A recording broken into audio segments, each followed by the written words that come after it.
We can't ignore a troubling trend. Missing black women and girls have received a fraction of the news coverage missing white women and girls have nationwide. A study analyzing news coverage found that while black people make up nearly 40% of all missing persons cases, white women were overrepresented, receiving more than half of the national news coverage, even though they make up less than a third of all missing persons cases. And according to the National Crime Information Center, black women and girls are more likely to be reported missing. Last year, they accounted for roughly 36% of all females reported missing in this country, even though they make up 15% of all women and girls in America. Now, most of us by now are fully aware that Carlee has admitted to lying about being abducted. And most, if not all, of her story was completely false and fabricated.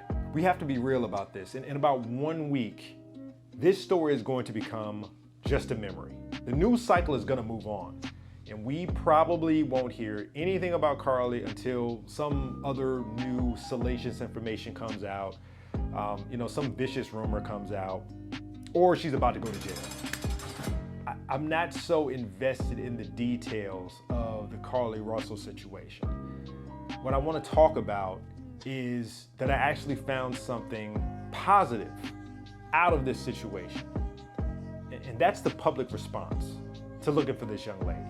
Now, obviously, things didn't turn out the way we wanted them to in terms of her being truthful about her situation. But, the response that we saw to this is all relative to what you saw in terms of the statistics for that video.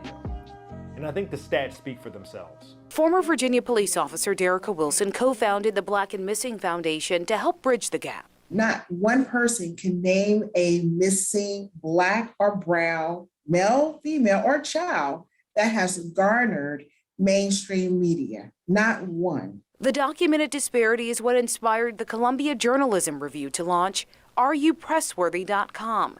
The journalist created a tool to predict how much press a missing person would get based off which cases have made headlines in the past. It says I'm worth 67 news stories. That's a lot. You are worth 8 news stories is what I'm saying. I would be worth 9 stories. That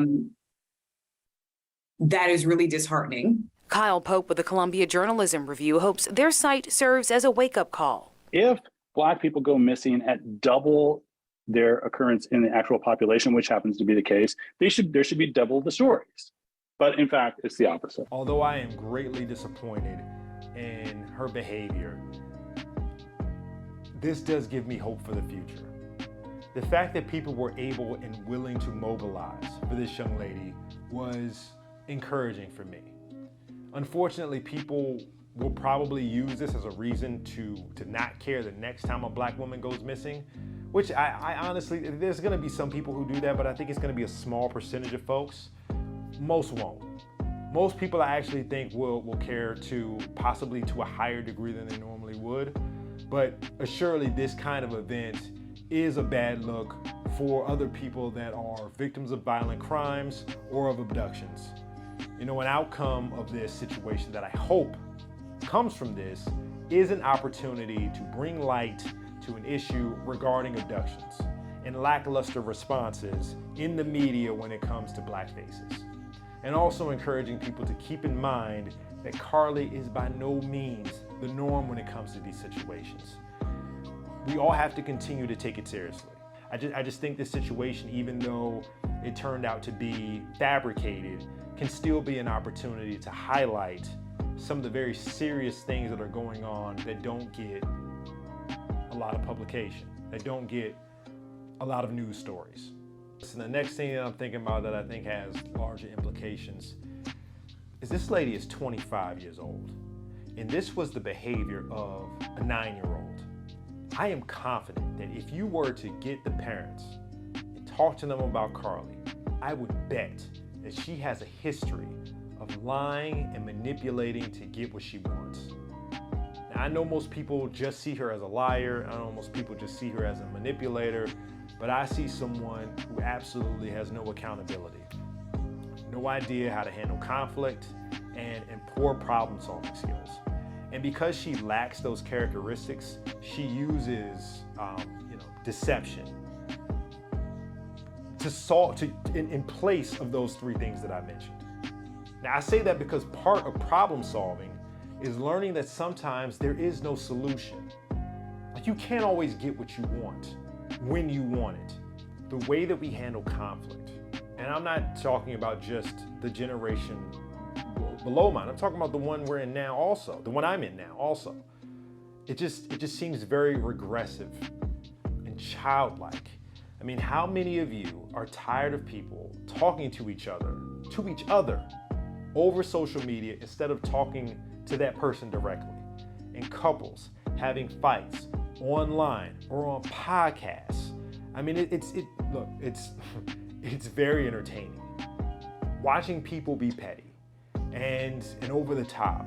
But at some point, it just gets weird and it gets sad. Accountability, folks. Conflict resolution. And like I said, sometimes that's just accepting the fact that you can't always get what you want. And what you got is sometimes as a result of your behavior, your thought process. And again, that part of taking accountability is taking a look at that and your part in whatever went down, whether it be positive or negative, and being willing to make changes on that. And if there's something that you want and you don't get it, it's gonna be okay. There's gonna be other opportunities. But this Carlee situation just feels like someone who lacked understanding of those principles. And this is just one very odd scenario. I mean, other scenarios, they end in violence. People that can't communicate, people that can't resolve conflict in a mature way, they end in violence a lot of times, in dysfunctional relationships. All because you couldn't communicate, all because you couldn't take accountability for something that you didn't get that you wanted. Because you couldn't take accountability, you weren't willing to make the necessary changes to get what you wanted. All I'm saying is, let's just make sure that we use this as an opportunity to point out how bad things can get if we don't teach the younger generation, and really our generation as well, more skills than we have so far. And with that, I got nothing else. Again, I don't know all the details of the Carlee situation, but it seems like there's a pretty good chance that young lady is going to be in a lot of trouble after all of this is said and done.